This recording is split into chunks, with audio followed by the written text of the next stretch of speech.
CR शिक्षण या आपल्या यूट्यूब चॅनलमध्ये आपणा सर्वांचं पुन्हा एकदा सहर्ष स्वागत। राज्य सरकारी कर्मचारी, निमसरकारी कर्मचारी, शिक्षक, शिक्षकेतर कर्मचाऱ्यांच्या पगारासंदर्भात, वेतनासंदर्भात अतिशय महत्त्वपूर्ण अशी बातमी समोर आलेली आहे।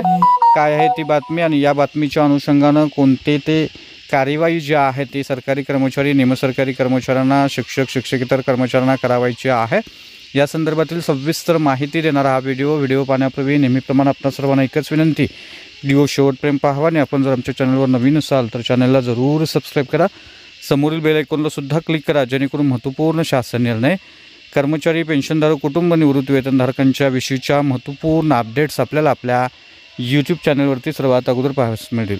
जसे की आपण स्क्रीनवर पाहताय, राज्यातील कर्मचाऱ्यांच्या बोगस नियुक्तीच्या पार्श्वभूमीवर अतिशय महत्त्वपूर्ण असे आदेश वेतन पथक यांना निर्गमित झालेले आहेत। या पार्श्वभूमीवर 6 ऑगस्ट 2025 रोजी महाराष्ट्र शासनाच्या वित्त विभागाने अतिशय महत्त्वपूर्ण असा शासन निर्णय निर्गमित केलेला आहे आणि या पार्श्वभूमीवर सेवार्थ प्रणालीमधील, शालार्थ प्रणालीमधील जे समाविष्ट कर्मचारी आहेत त्यांना करावयाच्या कार्यवाहीबाबत अतिशय महत्त्वपूर्ण असे आदेश देण्यात आलेले आहेत। त्याच्यामध्ये अधीक्षक वेतन पथक यांना महत्त्वपूर्ण असे आदेश आहेत। त्याच्यामध्ये शालार्थ वेतन प्रणालीमध्ये कर्मचारी कागदपत्र अपलोड करण्यासंदर्भात अधीक्षक वेतन विभाग यांनी कळवलेलं आहे। याच्यामध्ये सर्व कर्मचारी यांचे शालार्थच्या टॅबमध्ये आपली ओरिजिनल रंगीत कागदपत्र अपलोड करण्याचे आदेश प्रत्येक वेतन विभागाने दिलेले आहेत। याच्यामध्ये संस्था नियुक्ती आदेश, हजर रिपोर्ट, वैयक्तिक मान्यता, जावक क्रमांक, दिनांकासह अपलोड करायचे आहे।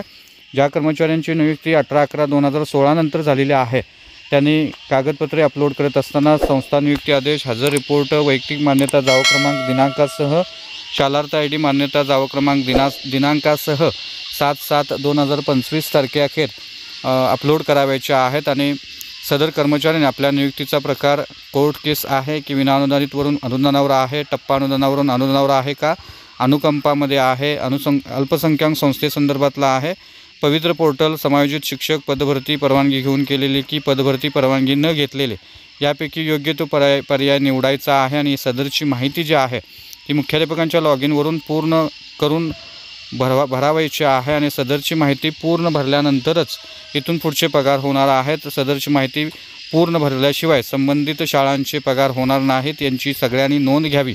या संदर्भातल्या सूचना सर्व वेतन विभागाने आपापल्या विभागातील सर्व शाळांना कळवलेल्या आहेत। आणि या पार्श्वभूमीवर इतर कर्मचाऱ्यांच्या ज्या नोंदी सेवार्थ प्रणालीमध्ये आहेत, इतर शासकीय, निमशासकीय कर्मचारी जे आहेत त्यांच्या संदर्भात सुद्धा दिनांक 6 ऑगस्ट 2025 रोजी महाराष्ट्र शासनाच्या वित्त विभागाने अतिशय महत्त्वपूर्ण असा शासन निर्णय निर्गमित केलेला आहे। आणि या पार्श्वभूमीवर सेवार्थ प्रणालीमध्ये जे डाटा पोर्टिंगचं काम सुरू आहे ते सुद्धा सुरू राहणार आहे। आणि या पार्श्वभूमीवरती अटॅच डिटॅच बदली झालेले शिक्षक, सेवानिवृत्त झालेले शिक्षक आणि जी पदसंख्या जी आहे त्या संदर्भातली माहिती जी आहे ती सेवार्थ प्रणालीमध्ये सुद्धा द्यावायची आहे। आणि या संदर्भातली संपूर्ण माहिती शासनाला अद्ययावत करून ठेवायची आहे, जेणेकरून इथून पुढं बोगस नियुक्ती किंवा झालेल्या नियुक्त्या ज्या आहेत त्या लिगली आहेत का ह्या तपासण्याच्या पार्श्वभूमीवर हे महत्त्वपूर्ण असा निर्णय झालेला असून ही अतिशय महत्त्वपूर्ण अशी बातमी होती। अशाच महत्त्वपूर्ण बातम्यांसाठी, रोजच्या महत्त्वपूर्ण शासन निर्णयासाठी